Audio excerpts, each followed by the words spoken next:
এটাই পার্থক্য তৈরি করে দিবে। একজন মানুষ আখিরাতকে বিশ্বাস করে না, আইনের চাপে পড়ে সে কাজটা হয়তো করছে না, কিন্তু যখনই সুযোগ পাবে তখনই অন্যায়টা করবে। আর যে আখিরাতকে বিশ্বাস করে সে কারো চাপে পড়লেও করবে না, আর একা সুযোগ পেলেও করবে না। এটাই পার্থক্য বিশ্বাসের কারণে।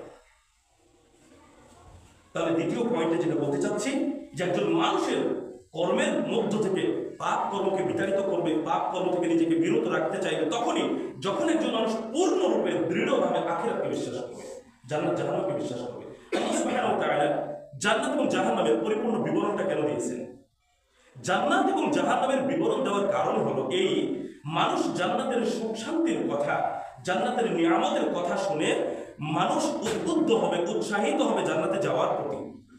আর মানুষ জাহান্নামের ভয়াবহ শাস্তির কথা জেনে বুঝে জাহান্নাম থেকে বাঁচার চেষ্টা করবে, জাহান্নামে যাওয়ার কর্ম থেকে নিজেকে বিরত রাখবে। এই জন্যই তো জান্নাত জাহান্নামের বর্ণনা। অথচ এই দুইটা বিষয় আছে কোথায়? আখিরাতের জীবনে, আখিরাতের জীবনে। কিন্তু দুইটি জায়গারই যে উপায়, উপকরণ, উপাদান সবকিছু আল্লাহ সুবহানাহু ওয়া তাআলা দুনিয়ায় দিয়েছেন। জান্নাতে স্বর্ণ আছে, রৌপ্য আছে, পানি আছে, মধু আছে। এখানে কি দুনিয়া আল্লাহ এগুলো দেননি?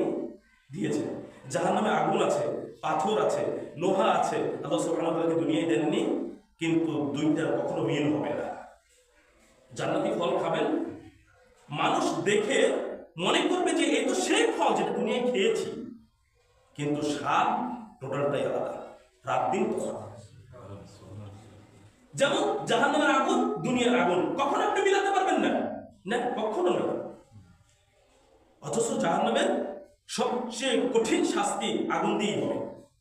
আর সে আগুন আল্লাহ সুবহানাহু ওয়া তাআলা দুনিয়ায় দিয়েছেন। কেন দিয়েছেন?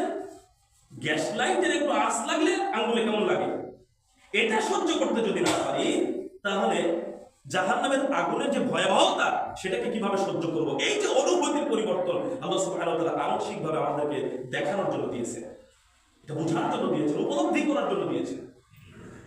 তাহলে যখন আমরা ওইটাকে বিশ্বাস করবো দৃঢ়ভাবে, তখনই আমাদের মধ্যে পরিবর্তন চলে আসবে। জাহান্নাম থেকে বাঁচতে হবে, আমাকে জান্নাতে যেতে হবে, এই পরিবর্তনটা তখন আসবে। সম্মানিত উপস্থিতি, তাহলে 2 নম্বর পয়েন্ট আমরা জানলাম যে একজন